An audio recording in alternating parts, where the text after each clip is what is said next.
नमस्कार मित्रों, आज़ादी के अमृत महोत्सव के सिलसिले में हमने एक एकल काव्य पाठ की परंपरा आरंभ की है। आपके सन्मुख कई बार प्रस्तुत की गई है और उसका अच्छा प्रभाव पड़ा है। उसी क्रम में मैं आज जिस कवि से आपको उसका साक्षात्कार दे रहा हूँ कविताओं के माध्यम से, वो कवि हैं मदन साहनी।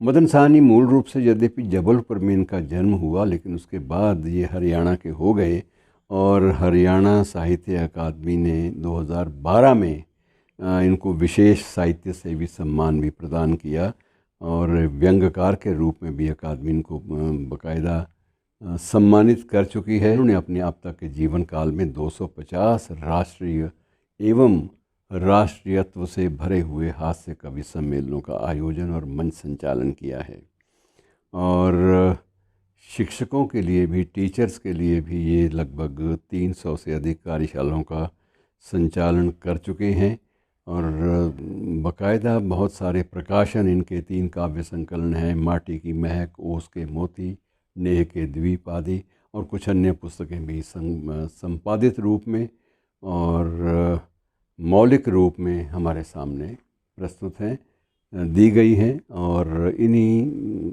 सारी रचनाओं के लेखक श्री मदन साहनी से अब आप मिलिए कविताओं के माध्यम से। धन्यवाद। नमस्कार। स्वतंत्रता के अमृत महोत्सव के अवसर पर हरियाणा साहित्य अकादमी द्वारा आयोजित ये कार्यक्रम स्वतंत्रता के 75 साल और 75 कवियों का एकल काव्य पाठ एक सराहनीय प्रयास है, जिसके माध्यम से जहां विभिन्न कवियों साहित्यकारों को प्रोत्साहन मिलेगा, उसके साथ साथ कवियों की वाणी, कवियों के स्वर, कवियों के भाव जनसाधारण तक भी पहुंच पाएंगे। निदेशक साहित्य अकादमी माननीय श्री चंद्र त्रिखा जी के प्रयासों से हरियाणा साहित्य अकादमी द्वारा निरंतर ऐसे आयोजन किए जाते रहे हैं, जिसके माध्यम से हरियाणा में साहित्यिक वातावरण पल्लवित होता रहा है। स्वयं में माननीय त्रिखा जी एक वरिष्ठ साहित्यकार और पत्रकार हैं और उनके प्रयास से हरियाणा साहित्य अकादमी के जितने भी कार्यक्रम और आयोजन होते हैं, उनमें साहित्य और भी पुष्ट होकर समाज की सेवा में प्रस्तुत होता है। आइए आज के इस एकल काव्य पाठ में मैं अपनी एक कविता से प्रारंभ करता हूँ। अमृत महोत्सव के इस पावन पर्व पर मैं अपने देश के राष्ट्रीय प्रतीक, हम सब की आन बान शान तिरंगा पर एक कविता पढ़ना चाहता हूँ। कविता यूं है। तिरंगा केवल ध्वज नहीं है, हम सब का अभिमान है। तिरंगा केवल ध्वज नहीं है, हम सब का अभिमान है। शौर्य गाथा है वीरों की, भारत की पहचान है। शौर्य गाथा है वीरों की, भारत की पहचान है। जन जन के संघर्ष का ये त्याग और बलिदान है। जन जन के संघर्ष का ये त्याग और बलिदान है। भगत आजाद और ऊधम का सामूहिक गौरव गान है।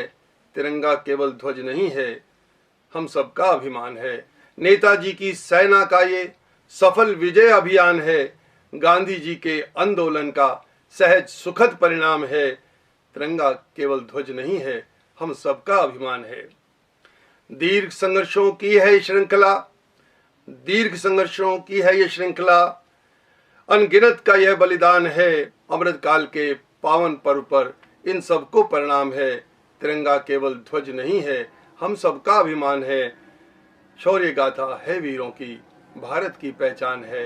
शौर्य गाथा है वीरों की, भारत की पहचान है। इसी क्रम में मेरी दूसरी कविता भी गणतंत्र, जो कि भारत का एक और पहचान का बिंदु है, उस पर मैं रचना पढ़ना चाहता हूं। और लिखा यूं है कि मैं गणतंत्र बोल रहा हूं।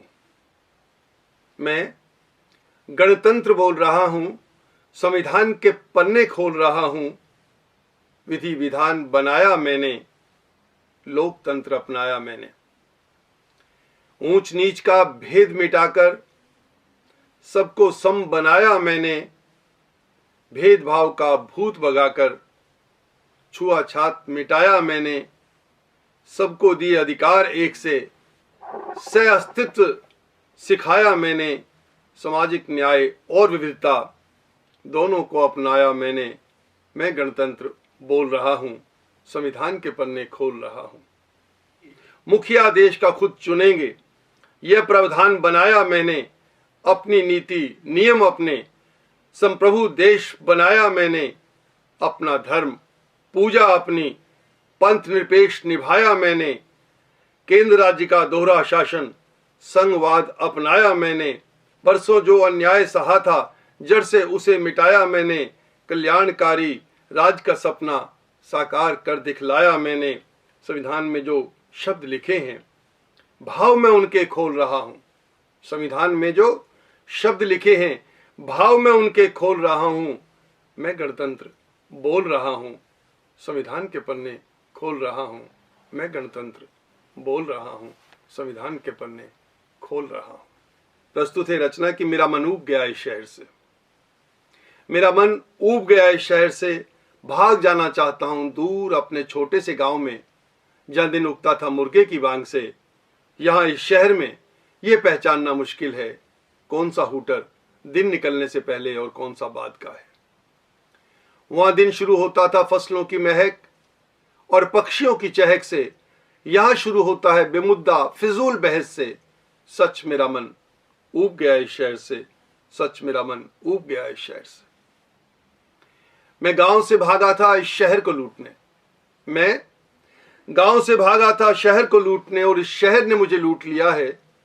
अब मुझ में बचा ही क्या है मेरे गांव का।